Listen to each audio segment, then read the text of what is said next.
नमस्कार दोस्तों। आज मैं विजया एकादशी व्रत कथा लेकर के आई हूँ। कथा को अंत तक जरूर सुनिएगा। एक समय देवर्षि नारद जी ने जगत पिता ब्रह्मा जी से कहा, महाराज, आप मुझसे फाल्गुन मास के कृष्ण पक्ष की एकादशी का विधान कहिए। ब्रह्मा जी कहने लगे कि हे नारद, विजया एकादशी का व्रत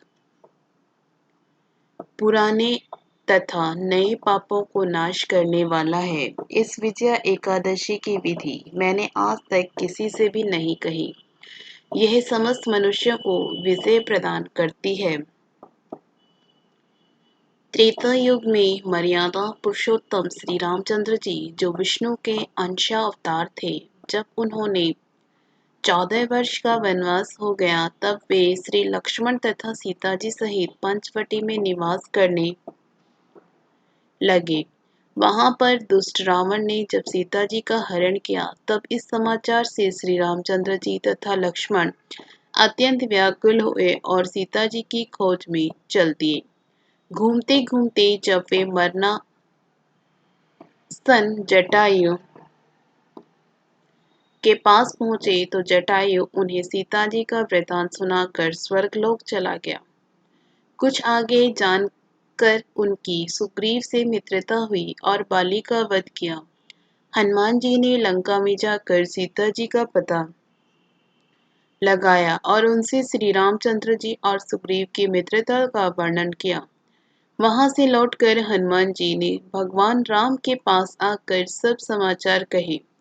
श्री रामचंद्र जी ने वानर सेना सहित सुग्रीव की से लंका संपत्ति से लंका को प्रस्थान किया। जब श्री रामचंद्र जी समुद्र के किनारे पहुंचे, तब उन्होंने मगरमच्छ आदि से युक्त उस अगाध समुद्र को देखकर लक्ष्मण जी से कहा कि इस समुद्र को हम किस प्रकार से पार करेंगे। श्री लक्ष्मण ने कहा, हे पुराण पुरुषोत्तम, आप आदि पुरुष हैं, सब कुछ जानते हैं। यहाँ से आधा योजन दूर पर कुमारी द्वीप में वक्दालभ्य नाम के मुनि रहते हैं। उन्होंने अनेक ब्रह्मा देखे हैं।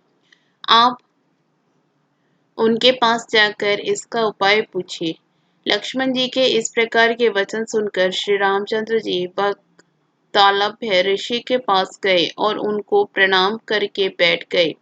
मुनि ने भी उनको मनुष्य रूप धारण किए हुए पुराण पुरुषोत्तम समझकर उनसे पूछा कि हे राम, आपका आना कैसे हुआ। रामचंद्र जी कहने लगे कि हे ऋषि, मैं अपनी सेना सहित यहाँ आया हूँ और राक्षसों को जीतने के लिए लंका जा रहा हूँ। आप कृपा करके समुद्र पार करने का कोई उपाय बतलाइए। मैं इसी कारण आपके पास आया हूँ। वक्दालभ्य ऋषि बोले कि हे राम, फाल्गुन मास की कृष्ण पक्ष की एकादशी का उत्तम व्रत करने से निश्चय ही आपकी विजय होगी। साथ ही आप समुद्र भी अवश्य पार कर लेंगे।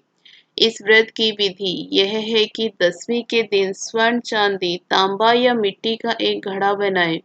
उस घड़े को जल से भरकर तथा 5 पल्लव रख वेदिका पर स्थापित करें। उस घड़े के नीचे सतनजा और ऊपर जौ रखें। उस पर श्री नारायण भगवान की स्वर्ण की मूर्ति स्थापित करें। एकादशी के दिन स्नान आदि से निर्वृत्त होकर धूप, दीप, नवेद, नारियल आदि से भगवान की पूजा करें। तत्पश्चात घड़े के सामने बैठकर दिन व्यतीत करें और रात्रि को भी उसी प्रकार बैठकर जागरण करें। द्वादशी के दिन नित्य नियम से निवृत्त होकर उस घड़े को ब्राह्मण को दे। हे राम, यदि तुम भी इस व्रत को सेनापतियों सहित करोगे, तो तुम्हारी विजय अवश्य होगी। श्री रामचंद्र जी ने ऋषि की कथा अनुसार इस व्रत को किया। अतः हे राजन, जो कोई मनुष्य विधि पूर्वक इस व्रत को करेगा, दोनों लोकों में उसकी अवश्य विजय होगी। श्री ब्रह्मा जी ने नारद जी से कहा था कि हे पुत्र, जो कोई इस व्रत के महात्म्य को पढ़ता या सुनता है उसको वाजपेयी यज्ञ का फल प्राप्त होता है। जय श्री हरि। आपको ये कथा पसंद आए तो वीडियो को लाइक ज़रूर करिएगा। इसी तरह की कथा कहानियों के लिए हमारे चैनल को सब्सक्राइब भी ज़रूर करिएगा। धन्यवाद।